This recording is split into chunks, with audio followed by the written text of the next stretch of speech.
హిందూ బంధువులందరికీ జై శ్రీరామ్. 4 వీడియోలు, 4 అంటే 4 వీడియోలు. భారతీయ జనతా పార్టీకి ప్రతి హిందువు ఓటేయండి అని చెప్పి చేయటం జరిగింది. నిజానికి అదేమి నేరం ఘోరం కాదు. హిందూ సంఘాలుగా మా బాధ్యత. హిందూ సంఘాలుగా ఏంటి, అసలు అది ప్రతి హిందువు యొక్క బాధ్యత. ఇదే విషయాన్ని గుర్తు చేస్తూ 4 వీడియోలు చేయగానే చాలామంది సోకాల్డ్ మేధావులుగా చెప్పుకునే వాళ్ళు, చాలామంది సమాజంలో తామే ఉద్ధారకులుగా చెప్పుకునే వాళ్ళు కామెంట్లోకి వచ్చేసి కామెంట్లు పెడుతున్నారు. అయ్యయ్యో లలిత్ కుమార్ గారు మీ నుంచి ఇట్లాంటిది ఎక్స్పెక్ట్ చేయలేదండి అని చెప్పేసి. మరి ఏం ఎక్స్పెక్ట్ చేశారు?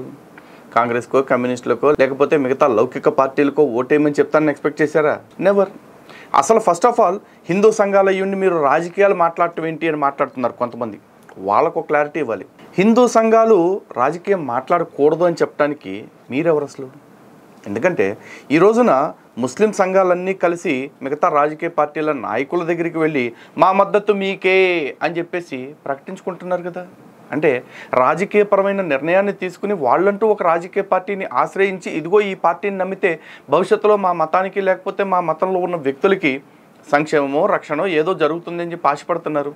దానికి తగ్గట్టే వాళ్ళు కూడా ఇచ్చుకుంటున్నారు. అలాగే అసలు ఆంధ్ర ఎలక్షన్స్లో పోటీయే చేయకుండా కూర్చున్న ఎంఐఎం లాంటి పార్టీ మా మద్దతు పలానా పార్టీకే, మా ముస్లింల మద్దతు అని చెప్పేసి బాహాటంగా చెప్పింది. ఎందుకు చెప్తున్నారు వీళ్ళంతా? అంటే రాజకీయం లేకుండా, రాజకీయ పార్టీల మద్దతు లేకుండా, లేదా రాజకీయం యొక్క ఇన్వాల్వ్మెంట్ లేకుండా సమాజంలో ఏమీ జరగట్లేదు అని అనుకుంటున్నారు కాబట్టే వాళ్ళు ఆ పనులు చేస్తూ ఉన్నారు. ఇంకా క్రైస్తవుల గురించి అయితే మనం చెప్పాల్సిన అవసరమే లేదు. చాలా దారుణంగా నిస్సిగ్గుగా చర్చిల్లోనే ఎవరికి ఓటేయాలో చెప్తున్న సందర్భాలు మనం చూసాం. అంతెందుకు, పోయిన ఎలక్షన్స్లో పిడి సుందర్రావు అయితే రాహుల్ గాంధీని, అదేవిధంగా ఆంధ్రప్రదేశ్లో జగన్మోహన్ రెడ్డిని క్రైస్తవులు గెలిపించాలి, వాళ్ళు గెలిస్తేనే మన క్రైస్తవులకి లాభం అని చెప్పారు. అంతేనా? ఈ మధ్యకాలంలో చూసుకుంటే విజయ్ కుమార్, హనీ జాన్సన్, షాలెం రాజు, ఇట్లా ప్రతి పాస్టరు అందరూ ఆల్మోస్ట్ ఏ పార్టీకి మనం సపోర్ట్ ఇవ్వాలి అని చెప్పేసి చాలా బాహాటంగా, చాలా నిర్లజ్జగా చెప్పుకున్నారు. అంటే మైనారిటీలుగా ఉన్న వాళ్ళందరూ కూడా వాళ్ళకి ఏ పార్టీ కావాలి, మతపరమైన సంక్షేమాన్ని ఎవరిస్తారు అని ఆలోచించి మాట్లాడవచ్చు. వాళ్ళకి కావాల్సిన నిర్ణయాన్ని వాళ్ళు చెప్పొచ్చు. ఒక హిందువుగా, హిందూ సంస్థలుగా గత 10 ఏళ్ల నుంచి ధర్మం కోసం ప్రయాసపడుతున్న మేము, అరే మన ధర్మం బతకాలి అంటే ఇటువంటి పార్టీ ఉండాలి అని చెప్పేసి భారతీయ జనతా పార్టీని, ఇటువంటి నాయకుడు ఉండాలి అని నరేంద్ర మోడీ గారు లాంటి వ్యక్తిని చూపిస్తూ ఉంటే మాత్రం అమ్మో అబ్బో అని గుండెలు బాధేసుకుంటున్నారు. వయస్సు ఇంతేనా? మామూలుగా పాస్టర్లను లేకపోతే ముస్లింలకు సంబంధించి వీడియోలు పెట్టంగానే లక్షలు వ్యూస్ వస్తాయి. అరే మన భవిష్యత్తు నెక్స్ట్ 5 ఇయర్స్ డిసైడ్ చేసేది ఈ ఎన్నికలు కేవలం దేశ భవిష్యత్తునే కాదు, దేశ ప్రజల భవిష్యత్తుని, ఆ ప్రజల్లో ప్రధాన భాగమైన హిందువుల భవిష్యత్తుని కూడా నిర్ణయిస్తుంది. దాని గురించి బాధ్యతాయుతంగా ఒక దిశానిర్దేశం చేద్దామని చెప్పేసి 4 వీడియోలు చేయగానే ఆహా అసలు ఏం మాట్లాడుతున్నారు ఒక్కొక్కళ్ళు. పోనీ అది రాజకీయము, ఏదో రాజకీయ పార్టీలు వాళ్ళు చూసుకుంటారు అంటే, మరి రాజకీయ పార్టీలోళ్ళు సిగ్గు లేకుండా వచ్చి మతం గురించి మాట్లాడుతున్నారుగా. మరి సిగ్గు లేకుండా రాజకీయ పార్టీలోళ్ళు మతాల గురించి మాట్లాడినప్పుడు మరి మేము రాజకీయం గురించి మాట్లాడొద్దా? ఈ రోజుని కనుక ఒక పేపర్ కట్టింగ్ చూసుకుంటే మీరు రేవంత్ రెడ్డి గారు ఏం మాట్లాడుతున్నారో మీరు చూడండి. దేవుడి పేరుతో బీజేపీ ఓట్ల బిచ్చం, మతం పేరుతో రాజకీయాలు, రాముడి విగ్రహ ప్రతిష్టకు 15 రోజుల ముందే అక్షింతల పంపిణీ, ఇది హిందూ సంప్రదాయమా? రిజర్వేషన్ల రద్దుకు ఆ పార్టీ కుట్ర. ఇవి రేవంత్ రెడ్డి గారి మాటలు. దేవుడి పేరుతో బీజేపీ ఓట్ల బిచ్చం అడుక్కుంటుందా? మతం పేరు చెప్పి రాజకీయం చేస్తుందా? మరి మైనారిటీ డిక్లరేషన్ అని చెప్పేసి ఒక మతానికి మేము ఇబ్బడిముబ్బడిగా దోచిపెడతాము, మతపరమైన తాయిలాలు ప్రకటిస్తాము అని చెప్పేసి ఒక మతం యొక్క ఓట్లకి గంపగుత్తగా ఆశపడింది మత రాజకీయం కాదా? ఆ మత రాజకీయం గురించి ఎవ్వడూ మాట్లాడ్డా? పైగా ఈ దేశపు మెజారిటీల సంక్షేమం గురించి, రక్షణ గురించి, భద్రత గురించి మేము మాట్లాడుతూ పలానా పార్టీకి మీరు ఓటేయండి అని మేము చెబుతూ ఉంటే మాత్రం అయ్యయ్యో వీళ్ళు రాజకీయాలు మాట్లాడుతున్నారు, ధర్మాన్ని పక్కన పెట్టేశారంటారా? ధర్మం అంటే ఏమిటో తెలుసా? ధర్మ రక్షణ అంటే ఏంటో తెలుసా? ధర్మాన్ని కాపాడుకోవటం కోసం అవసరమైతే ప్రాణాలు ఇవ్వటం, ప్రాణాలు తీయటం కూడా మన ధర్మశాస్త్రాలే చెప్పాయి. అలాంటిది 5 ఏళ్లకు ఒక్కసారి చేతికొచ్చే ఆయుధం ఓటు. ఆ ఓటుని ఎలా వినియోగించాలి, ఆ ఓటుతో వేటు ఎవడి మీద పడాలి అని చెప్పేసి ఒక సూచన మన వర్గాలకి మనం చేసుకోవటం కూడా తప్ప.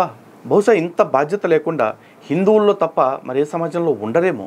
ఎందుకంటే ఇందాక రేవంత్ రెడ్డి గారు చెప్తున్నారుగా, బీజేపీ అధికారంలోకి వస్తే రిజర్వేషన్ల రద్దుకి కుట్ర చేస్తున్నారని చెప్పేసి. అసలు రిజర్వేషన్ల విషయంలో కుట్ర చేసింది కాంగ్రెస్ పార్టీ కల్పెట్టు. అసలు రాజ్యాంగ విరుద్ధమైన మతపరమైన రిజర్వేషన్లు తెచ్చి ఈ దేశానికి అతిపెద్ద కుట్రని చేసింది కాంగ్రెస్ పార్టీ.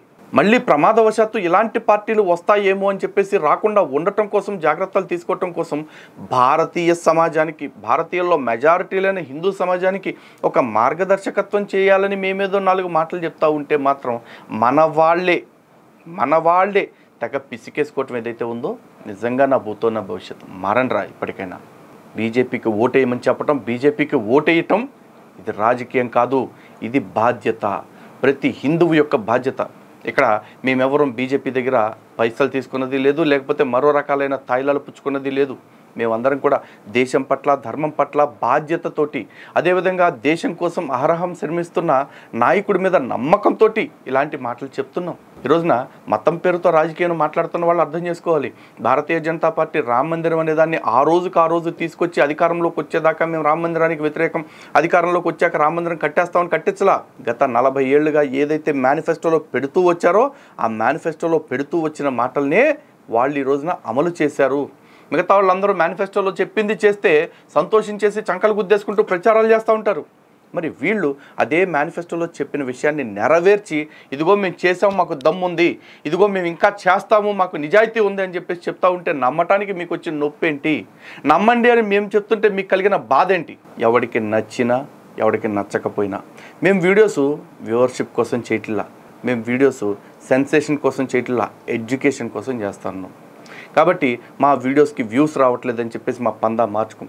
ఈ గత 5 ఏళ్లలో లలిత్ కుమార్ అనేవాడు ఎప్పుడూ రాజకీయం మాట్లాడాల, కానీ ఇప్పుడు మాట్లాడుతున్నాడు అంటే దిస్ ఈస్ హై టైం. ఈ రోజున మనం మాట్లాడేది మన ఒక్కళ్ళ కోసం కాదు, మన దేశ భవిష్యత్తు కోసం, మన దేశపు మెజారిటీల భవిష్యత్తు కోసం. ఎందుకు మెజారిటీల భవిష్యత్తు అని మాట్లాడుతున్నా అంటే ఈ దేశంలో మెజారిటీలైన హిందువులు బాగుంటేనే మైనారిటీలు అందరూ కూడా ప్రశాంతంగా ఉంటారు. లేదు, ఒక్కసారి హిందువుల జనసంఖ్య తగ్గినా, హిందువుల అవకాశాలు తగ్గినా, హిందువుల ప్రశాంతత పోయినా ఈ దేశం అల్లకల్లోలం అయిపోతుంది. అలాంటి పరిస్థితి రాకుండా ఉండాలి అంటే హిందువుల సంక్షేమమే ఈ దేశం యొక్క సంక్షేమం అని చెప్పేసి ప్రతి ఒక్కళ్ళు గుర్తెరగాలి. అలా గుర్తెరిగి దాన్ని సాధించాలి అంటే భారతీయ జనతా పార్టీ ప్రభుత్వం మళ్ళీ రావాలి. నరేంద్ర మోడీ గారి సారథ్యంలో మరోసారి ప్రభుత్వం ఏర్పడాలి. అందుకే 1కి 100 సార్లు చెప్తున్నాం, అబ్కి బార్ మోదీకి సర్కార్, బార్ బీజేపీకి సర్కార్. దీనిలో ఏ తేడా లేదు. ఎవడంత గింజుకున్నా ఎలక్షన్ల వరకు మా నినాదంలో మార్పు రాదు. ఎందుకంటే ఈ ప్రయత్నం, ఈ పోరాటం దేశం కోసం, ధర్మం కోసం. కాబట్టి మళ్ళీ చెప్తున్నాను, హిందువులందరూ హిందుత్వాన్ని గెలిపించండి, హిందువులందరూ జాతీయవాదాన్ని గెలిపించండి, హిందువులందరూ భారతీయతను గెలిపించండి, భారతీయ జనతా పార్టీని గెలిపించండి. జై శ్రీరామ్, భారత్ మాతాకి జై.